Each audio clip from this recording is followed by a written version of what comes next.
To what's happening, everybody? You are in the building. The Black Avengers of current culture and life gains. It's me. It's that living legend you see, Larry. What's going on, brother? Man, I'm just still riding that Love Country high, man. That Lovecraft Country high, man. That show is just, man, Good. Was that show not everything that a Black production can and should be? Man, I'll tell you, I watched that and I was sitting here thinking to myself, this show is so good. When you see something like this, it just, all that does is just, it says to Hollywood, there's no more excuses you can make. Right. There's no more excuses you can make. The stories are good. The acting's good. Everything is good in that show. I mean, people are going to watch it because it is fantastic. There's just no more excuses. Show is great, man. Well done. Great acting. Great story. And we will be breaking that down. We're also going to be covering PValley, episode 6. Their asses is about to take a damn intermission, man. What the hell is up with stars and these intermissions? And of course, you know, we draw it out, man. They have to draw it out. Man, whatever. And of course, we have got to talk about The Chi, episode 9. If y'all follow me and Larry, which everyone who's on this live stream does, you know we make bold predictions, and 85% of the time they come true. We made 2 bold predictions that happened last night. But before we get all into that, let me give you program notes.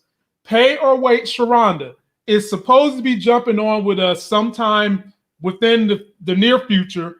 She just hit me up and said she's going to be jumping up here.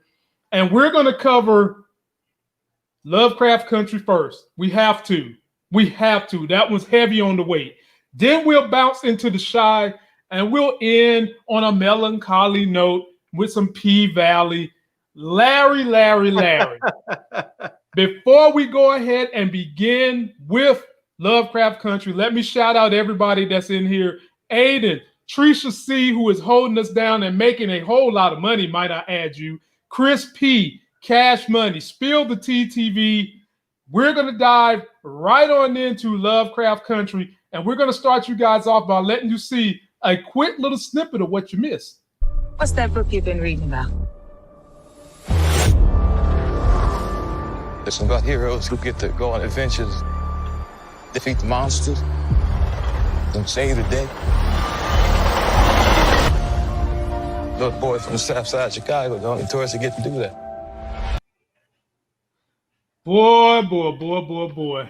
Now, when I tell you that was how you start a series, ladies and gentlemen, that is how you start a series. In the very beginning, when you had the aliens coming down and all that, you had to know that guy was dreaming. And when they had the purple black alien come from the ship, me and my wife couldn't do, here she is, ladies and gentlemen. The lady, the legend, the living legend, the living lady legend is Sharonda from Pay or Wait. How you doing, Sharonda? I'm actually really sick, so. Oh, Lord. Oh, God. You mean to tell me that Jordan's Peele show was so good it made you sick? Unfortunately, I was born with a uterus, so I have just been in horrible pain today. So, live stream. I know I just totally way to kill the mood trying to talk about your uterus, but it's okay. Be happy you don't have one. And look, you ain't got to tell me and Larry, hell, we glad we ain't got one. But I hear a leave. Me. I hear a leave is the best thing you can take during that moment.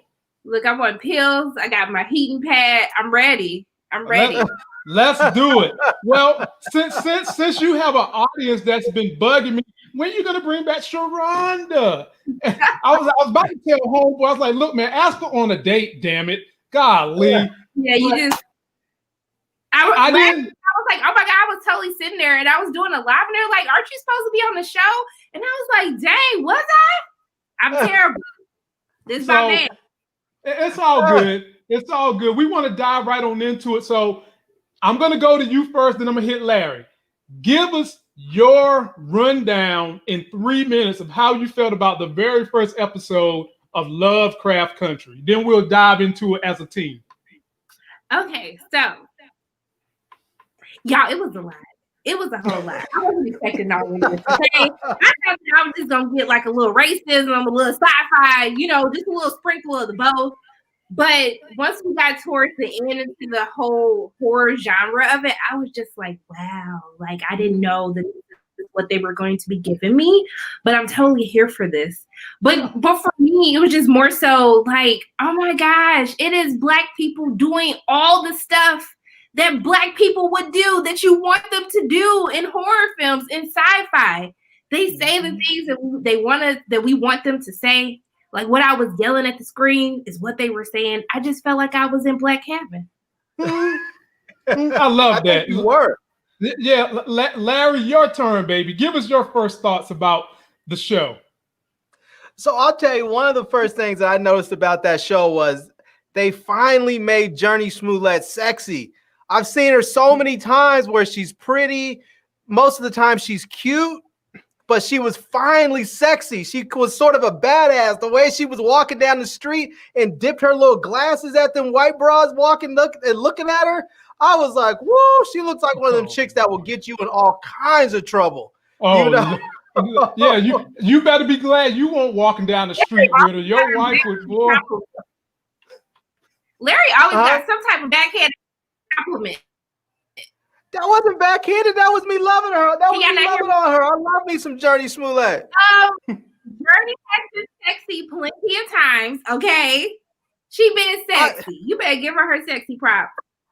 See, I've always thought she was beautiful. I always thought she was cute, but she never came off as sexy to me. Like the closest she's been to sexy was when she was on Harley Quinn.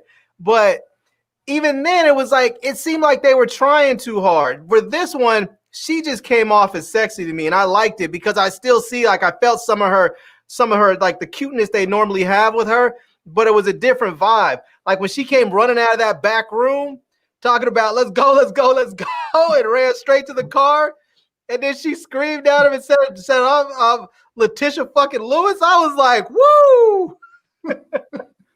So yeah, I was like, that shit is sexy to me. That seemed like if she actually lived back in that day, that's probably how she might have been. So I was feeling her. She was definitely on her grown woman look and acting acumen yesterday for sure. And I'm like Sharonda, Jordan Peele didn't hold back in the sheer weight of racism. I mean, he set the tone when he told you a long time ago, the story is going to make you make a decision if you're Black between monsters and racism. Which one is worse? He said that himself. And last night, I did a title on my video and I said, racism 1, monsters 0. And throughout the whole story, they had different parts to kind of set up each individual character. You learned about Latia's background, Journey Smollett's character's background. And as I was talking to my wife, I was basically saying that she was, for whatever the reason, when she met with her sister, you kind of knew that she was an outcast for some reason. Then when she met with her brother, you figured out that they was upset with her about not going to the mom's funeral. Atticus himself has a backstory, and you had to know that that dream he was having in the very beginning of the episode was going to come back. And Para Waite had a discussion yesterday on her live about the phone call. And potentially, I think that lady that he saw in his dream in the very beginning might have been that lady. And then they went into the backstory of Uncle. And I think I got the most joy from when they got stuck by those police officers in the next county. They got stuck by them. The monster started eating the hell up out of those police officers, and me and my wife was in there just cheering because they was about to get them. That was about to murk them on something they had nothing to do with. But then when they got inside the house, homeboy cop comes inside the house and thinks that he's a damn slave master, barking out orders, trying to send homeboy to go run, and Journey Smollett takes off running. Now, Paraway, what kind of shoes was that girl wearing? Because she was running faster than Usain Bolt when she left that building. Look, someone said in the chat last night that she was running for our ancestors, and I felt that. Like, I was just like, after Uncle George fell, I was just like, we can't take another horror trope right now. We got to show up and show out for the Black people, for the ancestors. And she did that. Okay, track star. She had me feeling like I could run. She was running like she ran track too, because you see some of these actors run with their arms and legs flailing like they were the. She did. She had form like she actually ran track. I believe she possibly could have, because that chick had on flats, and she was gone. I mean, she was gone, and then though she filling the rocks. I mean, she running through the woods with flats. Right. That's what I'm saying. That's what I'm saying. Right. And then when the road she got to was a dirt road. So, she's running in flats on rocks and all kinds of foolishness. Good Lord have mercy. That chick put it down. So I want to ask you guys, I'm starting with you, Sharana. What was the most shocking event that happened in episode 1 of Lovecraft Country for you? I mean, I really think that is when the monsters come, right? Because I think, when Misha Green, who's the showrunner, she writes the show, a part of the writing staff as well. You think that it's about this exploration of racism and the horrors of racism that Black people have to face day in and day out. But when you add this aspect of the horror and sci-fi or these creatures, it's like, damn, we just can't catch a break. Like, we got to fight white supremacy and we got to fight monsters too. Like, what are we doing? And so I really, that was the shocker for me, because typically in stuff like this, it really only explores the racial aspect of it. And the fact that we also get to, we get to see Black people actually interact from a horror standpoint with the creatures. That's what was shocking to me. It totally caught me off guard. Right. Agreed. Larry, what about you? I guess one of the I kind of feel, I mean, I could be wrong here, but one of my predictions is I think that those monsters never had any intentions on hurting the Black folks there. In fact, I think that Atticus is probably in some way going to control them, like that he is somehow either part of them or they are there to protect him or something, because in that scene where they were down there putting out flares, it looked like the main big, OG monster was up on that hill, sort of looking over on him. And if he wanted, I guess he could have just jumped down and ate him, but he didn't. He was sort of watching them, and it almost felt like he was looking out for him, because when they were down there, then he called all, he did that whistle, called all of them back. And so I think that might just be where, I mean, they keep talking about this, this birthright. They might be his birthright, Mm-hmm. Well, I would have agreed with you on that point. I do agree with some of it. I do agree that maybe Atticus is going to learn some kind of power, some kind of seance to control him in the future. But last night, I don't think that was the case. And that was because the one that was in the house with them that turned, he was getting ready to eat their ass until they had to shoot him, or else I would have agreed with you on that point. But that one that turned from the cop was literally about to chaw down on them. And the only reason I think that they didn't get attacked is because they do have some kind of aversion to light. And they threw out all the flares. They had the car that was in the house lighting them up. But I do wonder, what exactly was it that made whatever was the whistle call to get them to leave? What was that made them leave? And can we talk about the house that they wound up going to? And pay or wait, Sharonda, what do you think is going to happen in that house? See, this is weird to answer because I know what happens in the house. Oh, my bad. My bad. Let me word it differently for you. You've seen the first 5? You've seen the first 5? Yeah, let me word it different. Let me word it differently for you. Speaking from people who haven't seen it, who are trying to predict it, because that's the lifeblood of this channel, making wild predictions. Okay.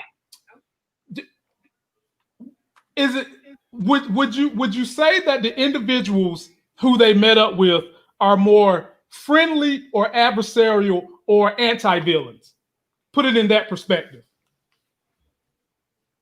I mean, when we talk about a show in the 50s, so I'm assuming any white person we come in contact with is going to be a villain some way, somehow.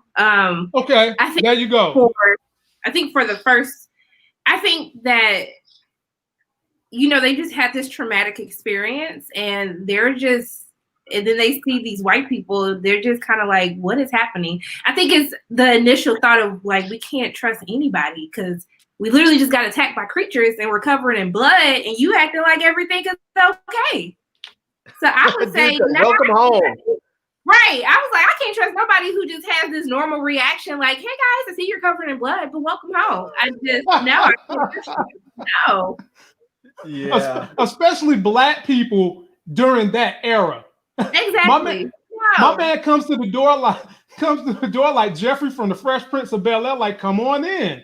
I can give you guys some hors d'oeuvres if you want. This is the place to be. So, Larry, I'm going to give you the last word on Lovecraft Country. Then we'll move on to talk about The Chi. Last word goes to you. Give us your general summation of where you think we're going to go next episode. Well, I think they're going to reveal more of the story. Obviously, they've shown some of it from the trailer, as far as what his birthright might be. And this group of people that are there in the house, it seems like sort of a secret society type, or if it's not a secret society, a society with secrets.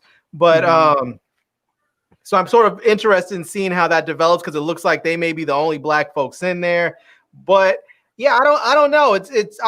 Part of me wants to figure it out. Part of me just wants to see it and enjoy it because it just looks so good. I mean, I'm as you know, I'm not a horror fan at all. Horror is not my genre, and I watch this and part of it's because it's just not. It's monsters aren't really scary to me. I don't get out with like the psychological stuff. Like when Jordan Peele was doing the whole Us thing, I was like, I can't get out with that. That just gives me nightmares. I don't want to deal with it. I don't need therapy.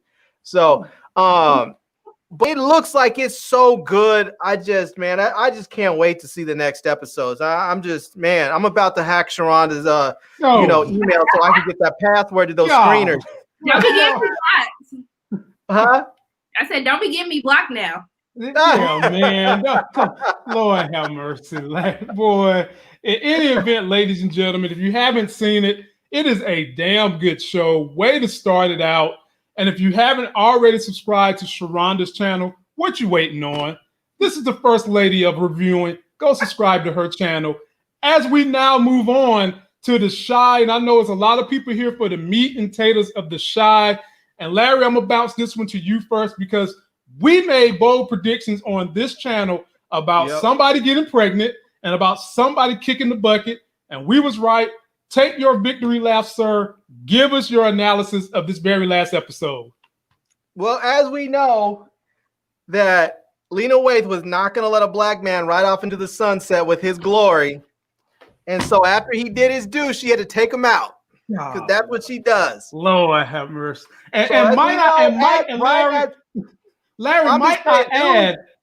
I add, she took him out and she ain't let him get no panty draws from Tracy. In the same, and she could at least let him have a last wish. She gave him a last meal. So as soon as I was like, I knew it was gonna happen, but as soon as I saw him go to Emmett's, I was like, oh, he's having his last meal. I was like, well, damn. I was like, we see it coming from a mile away. I knew it was gonna happen anyway, but I was like, the brother did right. I get it. He killed somebody, and the whole thing of the dude standing up in the church and saying, oh, F him, he's a murderer anyways. She might as well just have had the dude stood up and say, get your hand out of my pocket. I mean,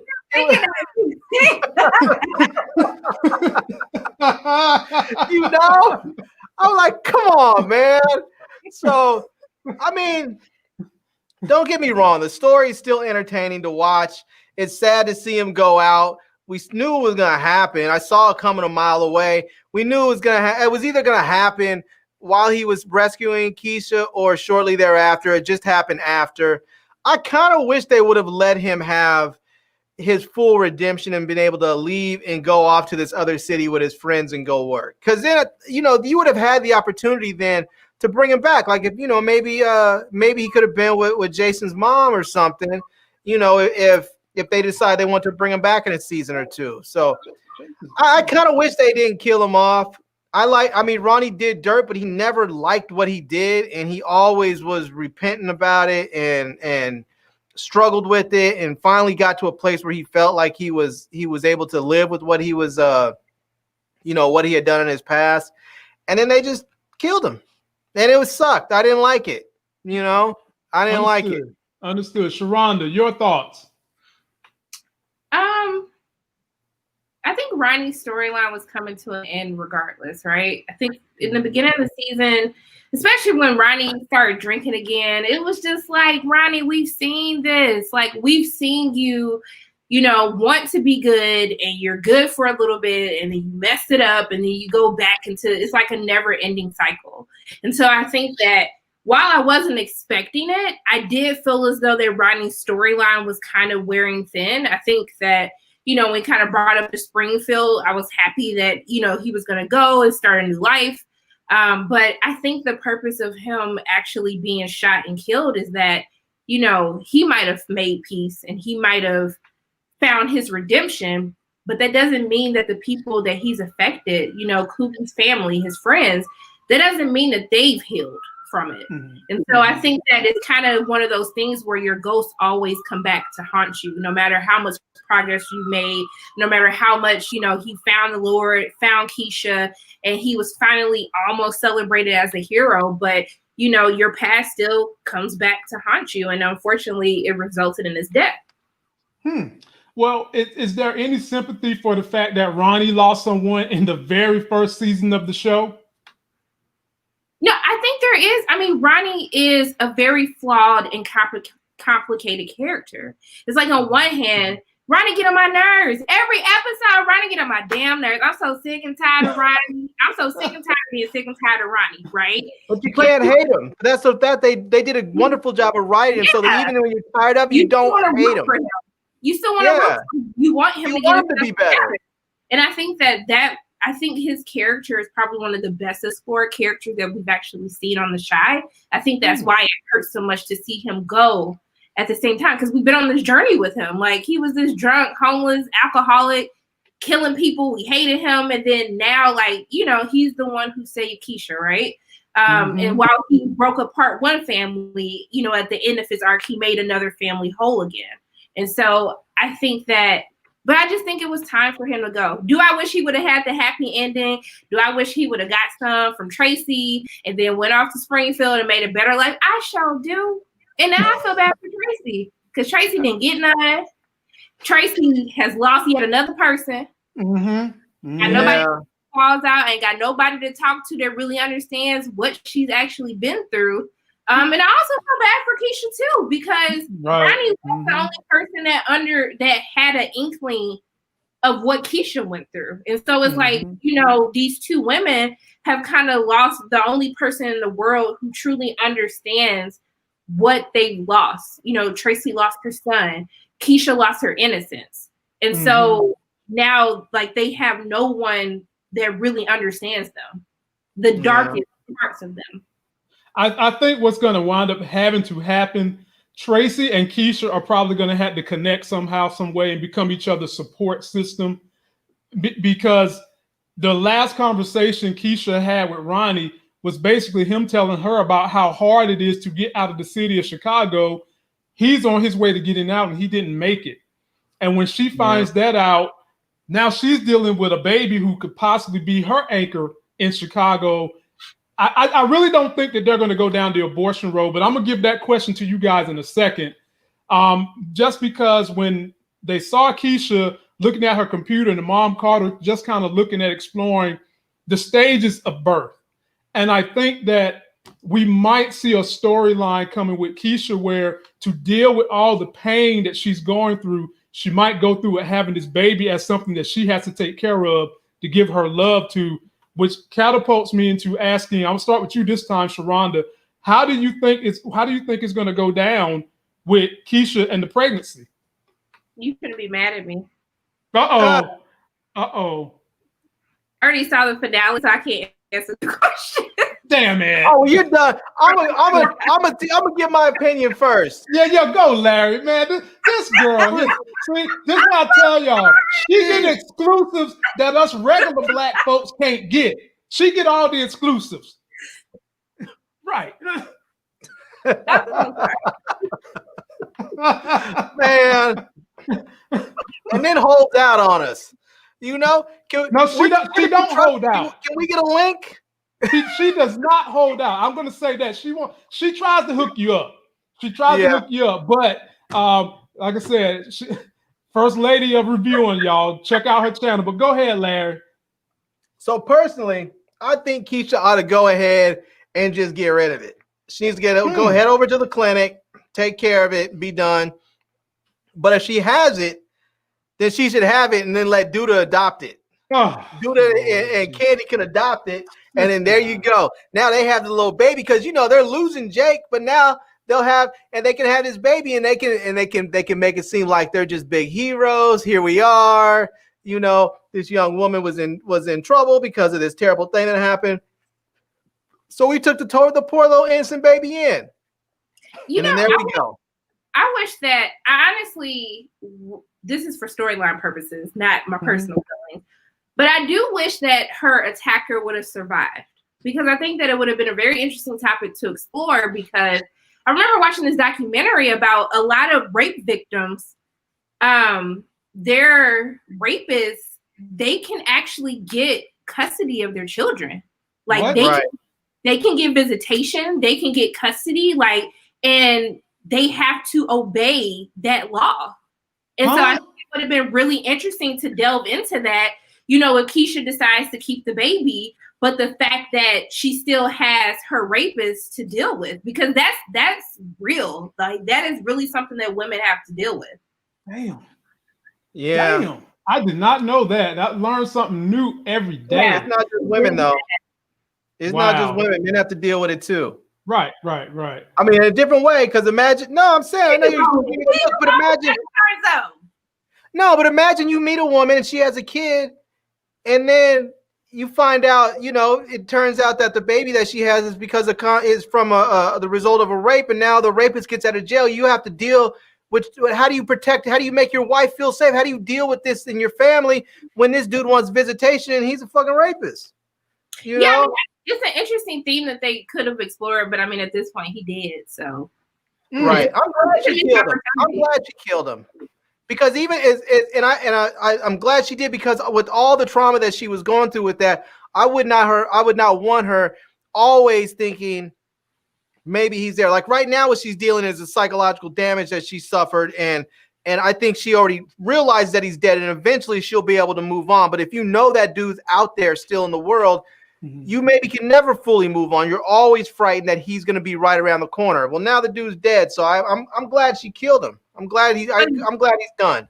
But if she decides to keep the baby, though, you still see him and that child. Right. I don't know. Living with that trauma. Maybe if you're Kevin, you start feeding her Plan B smoothies or something. I don't know, man. She shouldn't have that baby. But can we talk about that for a moment? Because that's what didn't add up for me. What's that? When you've been held captive and you go to the hospital, they're going to do a rape kit on you. Right. They took her for an STD panel. They would have done that. They would have tested you for STDs. They would have gave you a pregnancy test. Like, they would have did a full workup on you. And so I don't know if she told them no. I mean, because it kind of seemed like the mother was just like, I'm happy my baby home. She ain't got to do nothing. Let's just get her home. But I just found that whole thing to just be a little weird. And I don't know. I know Lena has said, even the reason why she doesn't have cops in this season is because typically the cops always fail the Black community, right? When a Black girl goes missing, they don't care. It's not the same energy they put into if a white woman went missing. But I would have liked them to kind of just go through that procedure, especially for people who are going through this, just to see what that looks like or what their rights actually are. Right. Right. I can get with that for sure. So I mean, that part didn't make any sense to me, because from my understanding, I thought when I watched the episode, I thought they took her after they got her an STD panel. I thought they said, yeah, she went in and they did the whole panel to make sure she didn't have anything. But when they draw that blood, because when you go to the hospital to get a pregnancy test, I mean, you're not peeing on a stick in the hospital. They're doing the pregnancy test by a blood test because they're checking hormone levels. They're not checking just the pee on, you're not peeing on a stick for a real clinical test. And so when they took her blood for the STD panels, they would have ran that pregnancy test. Look, they test you for anything. I'll go to the doctor. They give me a pregnancy test. I'll be like, yeah, like, I hope I'm not being charged for this. But it's standard. It's what they have to do. So the hospital doesn't get sued if they did a procedure on you and they harmed you or the baby. Right. Well, here's the thing. Yeah, to me, that didn't make any sense that she didn't know that she was pregnant and was finding out. It seemed like that would have been known right away. So somebody said that in my review, and considering I just had a baby a month ago, literally, if she got pregnant the day of or within 7 days, it wouldn't have come up in the blood test that fast. If she would have got pregnant, I guess we got to use our imagination. If she would have got pregnant 3 days up to the day that Ronnie saved her, that wouldn't come up on the blood test immediately. But we don't know how long he was raping her. We don't know any of those answers. Because we didn't have the bruises on her until she had came home. And I was like, wow, he was beating her too. So right. We have a lot of answers about what happened during her time of being held captive. Right. Yeah. So now let's get to something that's going to be bittersweet fun. Before we do, can I say one thing? Yeah, go for it. I was really happy that they actually wrote in there this time where she actually asked Kevin to go with her to go run and said and told him, I'm afraid to go by myself. It really seemed like she was finally being a little bit vulnerable to her brother, because before, I mean, obviously they were brother and sister, but I always had a feeling that they were friends as well. It wasn't just her little brother, that it was also her friend. And you got a sense of that when they were running and she was way out there in front of him and he's back there huffing and puffing and he's screaming, slow down, wait up. And you saw this big smile come over her face. It was almost like they were just back in their old form. And then she sees the bus and all that goes away. But, the fact that she asked him and said, I'm afraid, it was almost like she was saying, look, man, I need you, and I mean, she was saying that literally, but it was nice to see, because there's been this tension between the two of them since they got home. And then they had that nice sort of sad, but gentle moment when they were at the, sitting on the curb and she just sort of dumped in his shoulder and cried a little bit. But Kevin's still I don't care for Kevin. He get on my damn nerves. What? He's a little. I like Kevin better than Tariq. Yeah, I like Kevin better than Reek as of this point. But he's been getting on my nerves lately. Why is he getting on your nerve? Is he getting on your nerve? Did it start with this season, or is something lingering from last? It's that mouth. He needs his ass beat. It's that mouth. Okay, he needs to get popped upside his mouth. So are you saying he needs a male figure in his life to temper that attitude? No, his mama just need to beat his ass. I mean, his mama, she got her own stuff that she's dealing with, but she was getting in the ass before, so I don't know where the disconnect happened this season. You know what? I don't think I have to disagree in that one, in that part. Like some of the stuff that he does just annoys me as well. But I feel like a lot of that is because Kevin is dealing with all the same stuff the rest of the family's dealing with, but no one's talking to him about it. Like his mom is. That's the thing. I mean, that's the thing in the Black community. Your parents like, don't talk to me about your feelings. Like, you ain't got no feeling. I tell you how to feel. I wish that that's something that they would explore, because it's clear that Nina does not know how to effectively communicate. We see this in the relationship with Dre, and she doesn't know how to deal with the issues, because she's even pushing Keisha, who's been through this horrible trauma, who needs help. She's not even trying to help her learn how to heal or process. All of that is coming from Dre, who, yes, is a bit overbearing at times, but Nina likes to run away from her problems too. And that's a learned behavior. No, I get that. And I guess my thought is with Dre there, you would think she might say, hey, yes, you need to give Keisha time. They're all focused on Keisha, but you would think that Dre, being a counselor, would say, hey, you need to also try and talk to Kevin and help Kevin deal with this, because what I've seen with the changes that he's going through seems to be coinciding with Keisha's trauma as well. And a lot of his attitude, his mouth, it seems like a lot of it is coinciding with Keisha and her drama. And no one's talking to him. Like the only person that's talked to him has been Emmett when he was telling Emmett. Emmett was just saying, you got to give it time. It's like no one else has been there for him. And I understand that he's probably angry and frustrated. He's 14, so he's not even cognitively developed yet. He just doesn't know how to deal with it. So, I mean, I'm having a hard time being angry at him because he just physically as a human being is not mentally developed where his brain isn't fully developed where he can understand everything, and no one's trying to help him. And it's weird because he was in therapy before when he shot Ronnie. He went to therapy. He was, but you know, the ongoing therapy that everybody needs is someone that they can rely on, that they love, to stay in their ear day to day. And he doesn't have that. He lost Brandon. He's trying to make that connection with Emmett. And even though you said the male figure thing is not really an issue, I think that that's an issue. No, it definitely is an issue. I don't want to say that, but I just don't want people to use that as a cop out because he doesn't have a man in his life that they can't go find someone that he can actually be open with and talk to. That doesn't mean that for me. It's not just that he doesn't have a male. It's that he doesn't have anybody. Really? No one's talking to him. There's no guidance. He's not talking to him. His mom's not talking to him. Keisha's not talking to him. The only person that talks to him sometimes is Emmett. Emmett's not a constant figure in his life. He's there sometimes. But I want my kids talking to. No, I agree. I agree with you on that one. I would not. That's not the person you necessarily want to go to, but he doesn't have anybody else. They basically. I mean, really, in all honesty, I feel like Kevin has, in large part, has been emotionally abandoned in his own house, and that's really sad to see because now he's dependent upon what Emmett, who is in large part not the best role model, and then his friends. Yeah, I mean, and then Gemma hurt his feelings a little bit, kind of semi being insensitive, but trying to help. I think Gemma was really, she messed up in the delivery of telling her mom who ran her mouth, but I think she genuinely had the best intentions at the forefront for Kevin. And I'm kind of with Larry that he's screaming for an outlet. He's screaming for someone to talk to just confide in what he's going through, considering what's going on in his own household. So, wherever they go with him next year is going to be very interesting. It's going to be very interesting. Did they renew for season 4? Are they what? Did they get a season 4, a green light for season 4? Not yet, but the talks are that they will. I mean, they haven't gotten it yet, but the talks are that they will. Okay.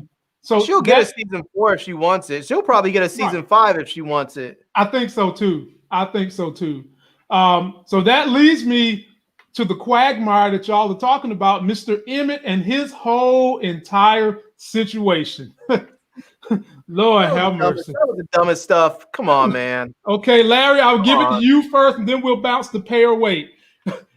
What do you think about? Come on.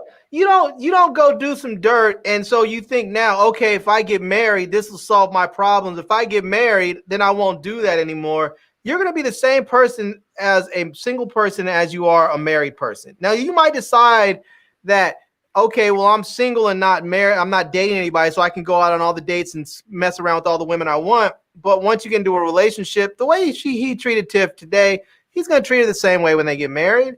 And getting married is not going to solve any problems. All it's really going to do is make his problems worse because now he's going to actually be married. And there are consequences to doing what you do when you're married. So it doesn't make any sense to me. It just doesn't make any sense. It's clear that he has some issues with Dom. It was almost like he was saying to Dom earlier, did it mean anything to you? Do you want to be with me? Almost like he was waiting. Yeah, it's like he wanted a reason to be with her or something. And she was like, oh, whatever, didn't mean anything. She's clearly lying too, you know? And then he decides, okay, I'll go get this ring. It just, the whole thing was dumb. It's like Emmett just keeps making dumb decisions. And he's a struggle man. He's a hustle man. But he seems like he has a really good opportunity here. And I feel like if he just decides to just either say, Dom, never again, and move on with it, or tell Tiff, this is what I did, and I guess we can't be together, whatever, or just say nothing to her. And sometimes I think people who cheat and then go tell the person that they cheated, I think they're wrong. a second time? Because sometimes, I mean, what is that going to do for that person? Really all you're doing is alleviating your guilt and transferring all that pain that you had inside onto them. You know, if you just simply make the decision, you're never, huh? What happens if she's blindsided and finds out and it's not from him though? I mean, that is a chance that can happen. But if you do something and you don't think this person's ever going to find out, sometimes it's maybe best just to, if you've decided you're never going to do this again, then just simply live your life and move on, because otherwise all you've done is hurt that other person. That's it. Well, you haven't done anything to help them. You just hurt them, and now they feel bad and they don't trust you, and the relationship's going to be that much harder to rebuild. It just doesn't make any sense sometimes. Larry, I certainly would agree with you on that point, but Sharonda made a great point that depends on the probability of finding out. And I can go ahead and cool damn tell you that when the person you messing around with works in your business, that is a recipe for a pure disaster. She's going to find out. Now, Sharonda, having said that, it's going to find out because it's going to happen again. It's going to happen. I'm assuming you probably have already seen it, Sharonda, so you probably know. But I think whether it's this season or next season, I think it's going to happen again. Because Dom is not the type that's going to sit there and just go ahead and take the L. She's going to say, okay, I still want to do this. Even if it's just simply being an asshole that she wants to be, it's going to happen. And yep. So, I think so. Sharonda, your thoughts on last night's episode dealing with Emmett? You know, Emmett is a character that I definitely give a lot of hate to. It's really because I really want to see him get his life together. But I think one of the important things of them always showing his mother, Jada, his dad, Darnell, is that they have never had positive examples of the Black family together, of healthy relationships, right? And so it's kind of like these same mistakes that he's making. It's like he's Darnell 2.0, right? You know, Darnell's been married 3 times. Jada's never been married and, you know, never had a successful, healthy relationship. And I think that I really want them to, I think the time that they invested into Ronnie as a character, I really want to see that for Emmett. Because I do want to see this example of how he didn't get it right in the beginning, but he's trying to do better now. But they'll get them together. They're gonna work on him next season, and then they're gonna kill him because that's what she seems to do with all the straight Black men. You know, she starts their story and then she kills him. I just think for Emmett that I just want him and Tiffany just to have. I'm happy that they go to therapy, but I just want them to really just find themselves. They're both very immature. I don't know how you're getting to mama house. You think she's cheating on him already? No, but I did think it was weird that they introduced Corey Hardwick's character and never did anything with him. I think she's cheating. Darnell even said, nah, she's cheating on him. And Darnell's a little player. He knows things. I think he recognizes signs. She says, nah, she's cheating on him. I think she probably is. I mean, I wouldn't be mad at her. I don't think anybody would be mad at her if she was at this point. But I just think that that's a recipe for disaster because you can see Dom. I think Dom gonna smash his daddy to get back at him. That's what I personally. I do too. I said that in my review. I think something's going to happen with Dom and the daddy. And to get you guys beyond that point, we still got to talk about what's going on with Jake, his brother, and Duda. But before we do that, if you're new to this channel, you're finding me for the first time, please subscribe. Subscribe to Larry. The young lady is Sharonda. Her channel is Pay Her Weight. Links will all be in the video description. They dropped us a clip for next week's episode, and it deals with Jake and his family. Let's take a look at it, react to it, and then break down what we think is going to happen with them based on what we've seen from last episode. You nervous? No, I'm good. Shit, I am. Me too. Don't worry. We got this.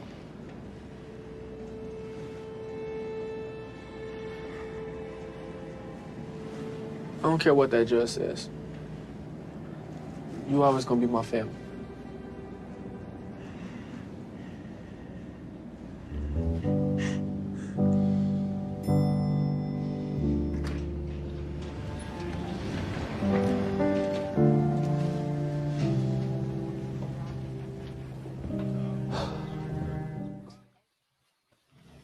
Man, for a minute, their Trig girlfriend would look like Amanda Seals to me. So maybe they should adopt Keisha's baby. They can start a new show, a new 3 Men and a Baby show. Man, here you go. Here you go. Golly. Be a new comedy. What? So bothered by trans people. Why are we so bothered by that? Like, I'm not bothered by her. She's an attractive girl. I'm not bothered by her. Okay. So, Paraway, I want you to step back and flow with it. I want you to step back and act like you haven't seen anything. And okay. I want you to forecast as if the only thing you know about what's going on is what we've seen thus far, plus that trailer. Who or where do you think Jake is going to be best suited? With his brother or stuck with Duda? I think my little thing falling. I think he's best suited with his brother, right? I think it's always important to have those who love and care about you. I think even though Otis can offer him a better life financially, has him in a better school, I just think that he doesn't have his best interest at heart, right? And I think that it's almost the same as if he was with Reggie because he's still exposing him to that life, whether he likes it or not. I mean, he's still the leader of the 63rd Street mob. Like, I don't know why we thinking that Otis is this role model person. He just got money. He has a nice household. He'll rough Jacob if he get out of line. But that's about it. There's no foundation there whatsoever. And I just think that Trig, even though he has a lot of learning to do, but I just think that his intentions are just in a better place than Otis. Let me find Otis on the streets. Oh, Lord, Larry, your turn. Kato, be more careful. Man, I'll tell you, I think that Jake ought to go live with what's her name's daddy. What's her name? I'm sure they have a spare bedroom in that big house. Gemma. He ought to go live with Gemma's family, because he needs to get it with somebody who's just not bad. I mean, you have both of them, both Duda and Trig are both basically sociopathic murderers. Both of them just roll up and cap people and have no second thoughts or feelings about it. I mean, what our introduction to Trig was him basically blasting a dude and then asking how much is my brother worth, and then him and Imani going to have lunch. I mean, I don't think he needs to be with either one of them. I mean, I hate to see the young dude in the system, but damn. I'm surprised Jake has made it this far without becoming a murderer. Because, that's what he's around.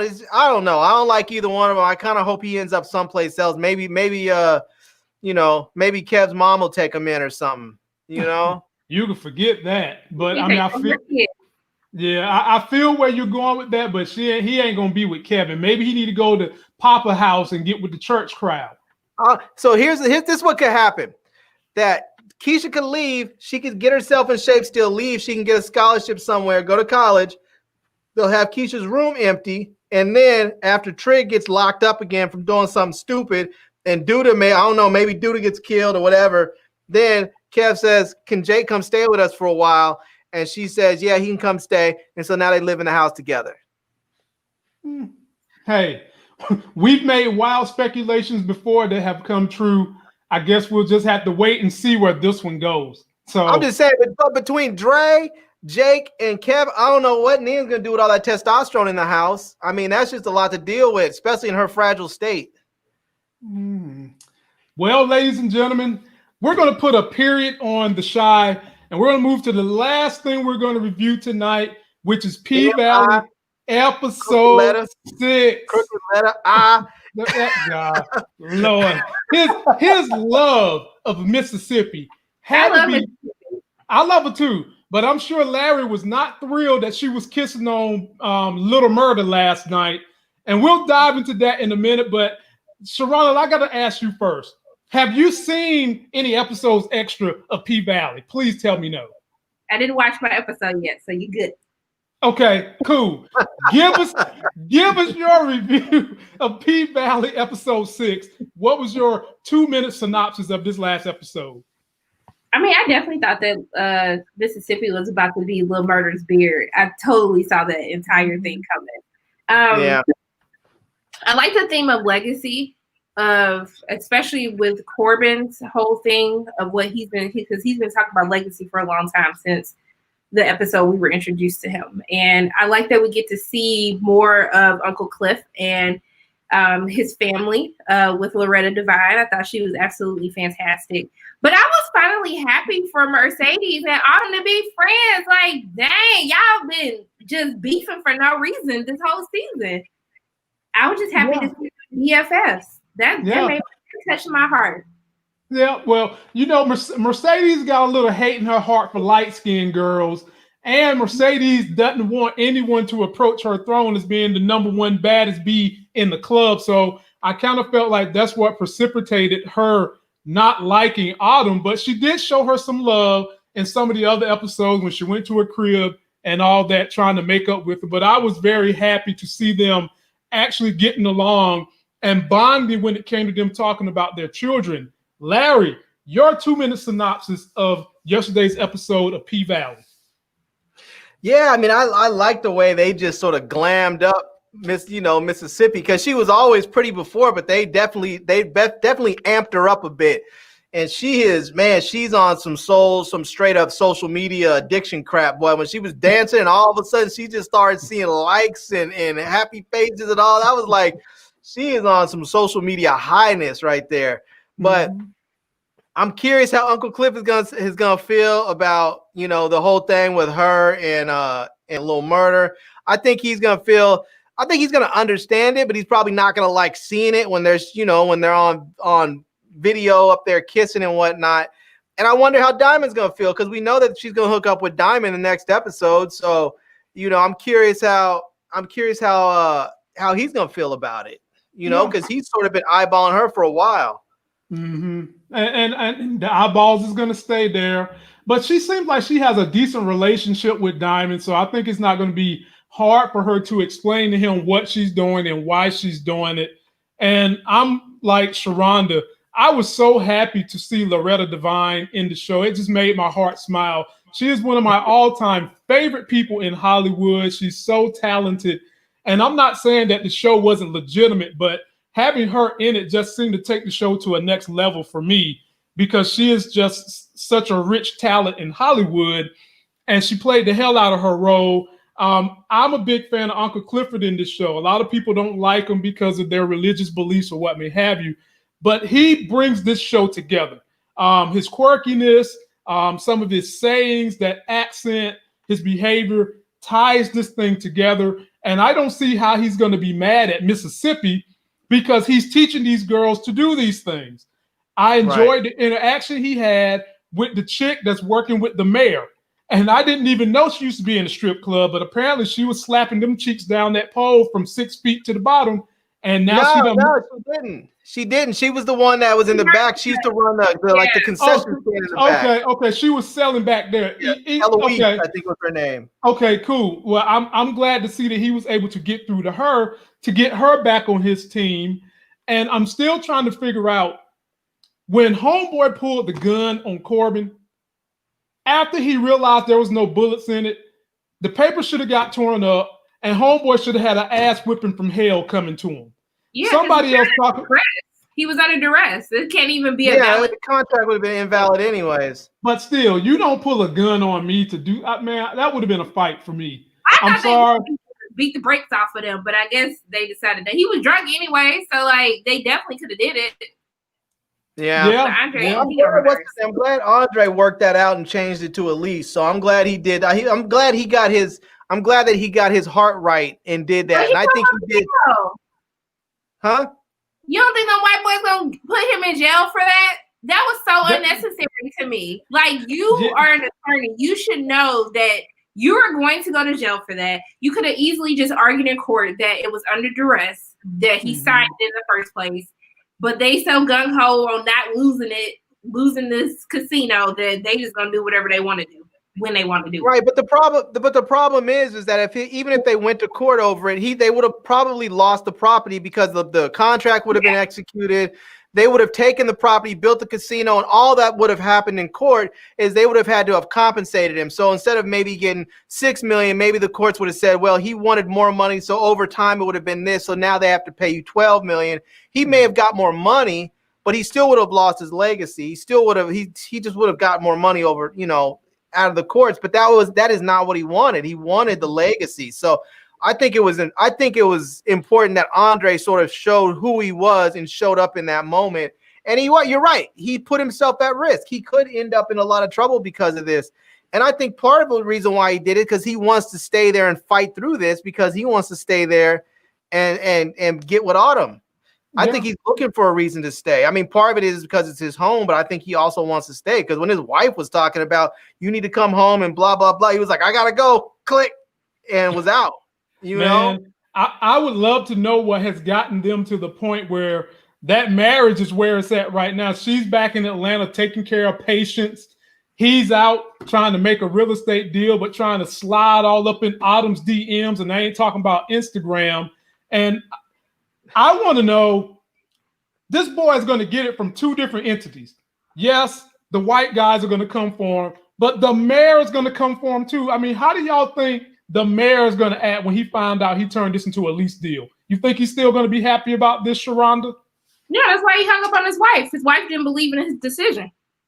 So he didn't feel the support from his wife. That's why he hung up. I mean, and she was right. Why are you biting the hand that feeds you, honey? Like, we try to get this 5% commission. Do what you got to do. Like, why are you being like you got what you needed? You'll get your commission. Like, just sell the land. I don't understand why he grew her heart all of a sudden for Corbin. I'm kind of confused by that whole interaction. Like, why are you doing all of this? Well, Larry explained to you. Larry explained to you why he grew a heart. The heart ain't for Corbin. I think the heart is not mainly for Corbin. It's mainly to keep his roots there to deal with the situation and for Autumn.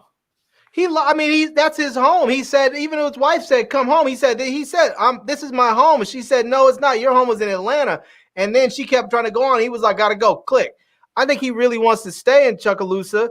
And I think he wants to mess with Autumn. And I think at the same time, I think Corbin's legacy speech sort of got to him where he was like, yeah, black folks don't have a lot of legacy. Like when he talked about, when he was telling his brothers, how do you think you got all this? It's because your people passed it down from somebody else who passed it down from somebody else. That's how you got it. He was like, he wants legacy for himself too. And for whatever family he may have. I think Andre probably felt a bit of that. I get it. I think we giving him too much credit. I don't know. Some ass, okay? I agree. I don't think he's that. I don't think his character is that one dimensional though. I could be wrong, but I don't think his character is that one dimensional. I think he does want to get with Autumn, but I don't think it's purely a sexual thing right there. I think there's a little bit more than that.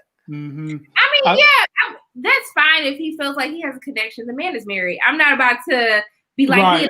With Autumn, he is a married man. He don't. Well, I'm not trying to justify his actions. I'm just saying. No, I totally get it. No, I know. I totally agree with you, and I do hope that maybe his conversations with Autumn, when she's trying to help him understand that this deal doesn't help the city. Like the whole time you've been saying you're trying to help the city, but this is the first step towards gentrification, right? You start the casino, then they already talk about how they're giving white business owners more money for their property than the actual black business owners. And then pretty sooner or later, you're not going to hire any of these people from the town that actually work at the casino. And you're going to buy up their buildings, buy up their houses, and you're going to move them out and move white people in and tourists in. Right. That's how it works.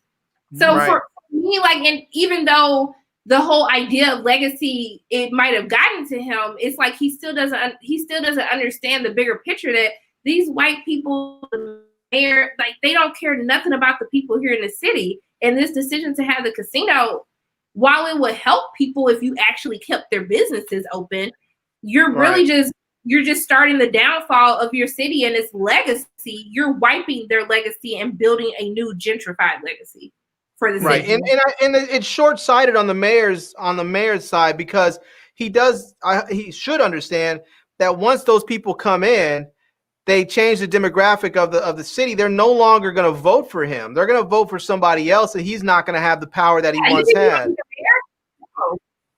No. Here, fool. They all fool. Yeah. They probably already got their mayor picked. He's being so short-minded. He's looking at a short-term gratification versus long-term justification, which is what Corbin is looking at with the legacy. I mean, I 100% agree with both of y'all on that. And by the way, shameless plug, if you guys are looking for a legacy and leveraging capitalism, be sure to go check out my last YouTube video where I show you step-by-step how to do option tradings to provide a legacy for your family in the stock market. You have nothing to lose but time and legacy to gain. Now back to and wait a minute. Since we're talking about legacy, I just want to take this moment because I haven't done so in a while. I just want to take this moment to remind everyone that Killmonger is the true ruler of Wakanda, and that is his rightful legacy. I hadn't said it for a long time. I just wanted to remind people of that. If y'all want to know what he's looking for, this is what he's looking for. Yeah, go ahead and burn all that. My king, we cannot do that. It is our tradition. When I tell you to do something, I mean that shit. Burn it all!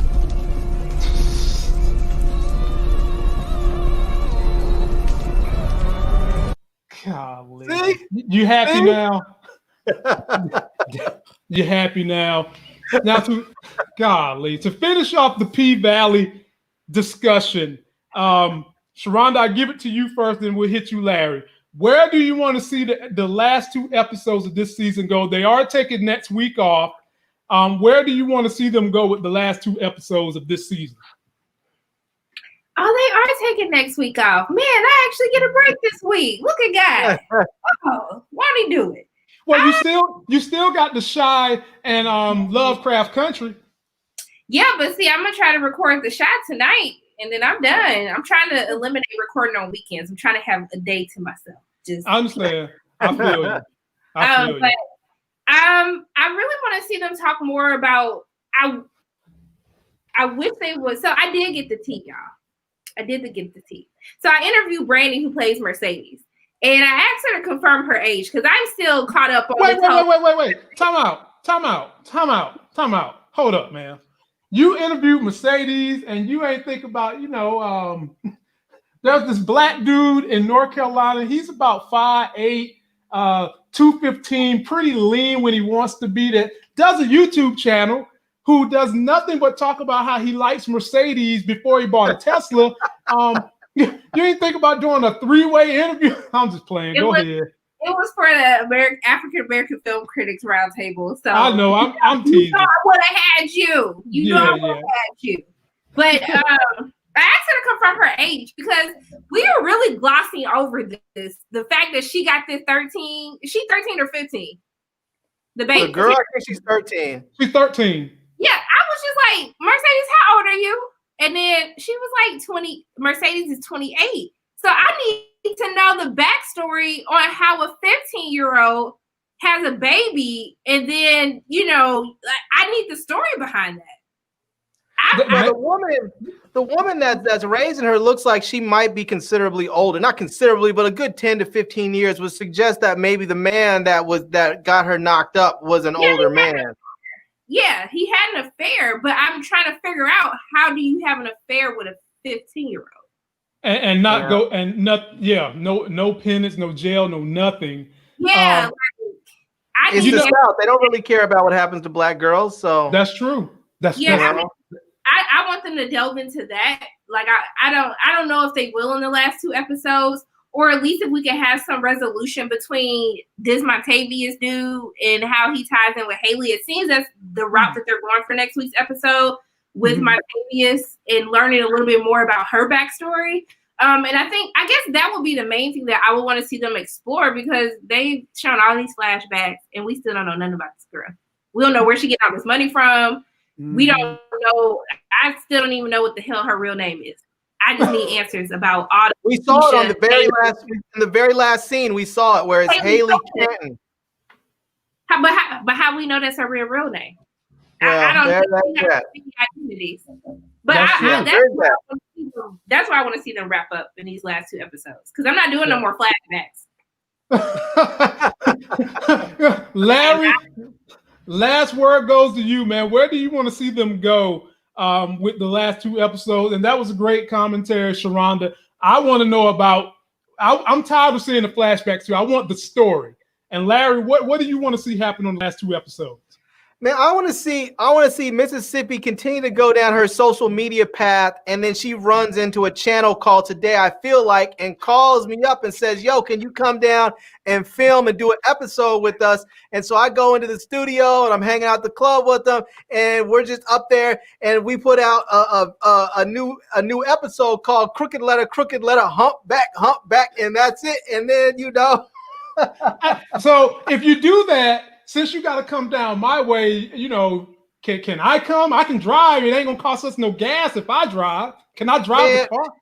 See, now when you start talking about there's no gas money, I'm stopping. I'm gonna park my little GTI in North Carolina and just keep on going to Tesla. We don't even have to drive. We can just plug in where we need to go. There you go. Let it take us. There you go. So I just want to make sure you won't go forget your boy. There you go. No, man, I got you. So.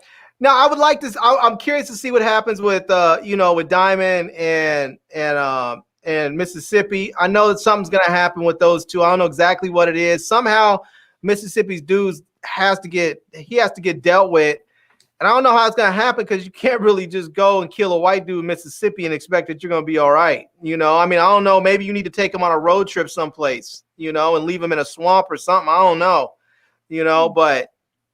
You know exactly what it is. Everybody noticed those bruises, and honestly, I'm starting to think like the way they showed it last time with when Lil Murder touched her wrist and pulled it up a little bit and saw those bruises. I think like Lil Murder might have his people deal with them, because I'm thinking the way Mississippi came at him when he was all ready to go hard and get aggressive with her, and she was like, "Nah, it's not about that," and I think that.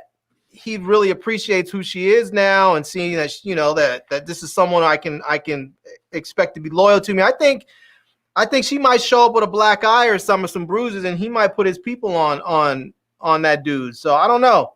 I think she's gonna deal with him. I think she's gonna because Autumn shows her the gun. Yeah, and they showed the gun 2 different times. I was like, it's clear Mississippi gonna end up shooting her baby daddy. Yeah, and put it in the locker. Locked up. Yeah, she put it in the locker and everything. The only good thing about that is there's so many people that have seen all the evidence of this long-term abuse. So if she does shoot him, there might be a good chance that she can get off with self-defense. But I don't know because they're in Mississippi. So a black woman killing a white man? Nah. Why do black people even live in Mississippi? There should be there should be a drain. They just say y'all can have it, take it, and just let the whole. I mean, it's the poorest state in the union to just get poorer. And so many of those people love the guy that's in the White House right now, but y'all don't think that because Uncle Clifford has so much dirt and so many connections in the community, you don't think he would be able to usurp anybody and help Mississippi get away with it? Well, she didn't get Mercedes out of jail. But he got Mercedes' mom. He got Mercedes' mom out of jail. She put her club up for collateral. But he got her. He got her out for whatever the reason he's going to use her. That's what I want to know. I want to know what she planning with Patrice, with Mercedes' raggedy mama. No, I'm confused because, and this is just me, and sometimes they refer to Uncle Clifford as a he and sometimes a she.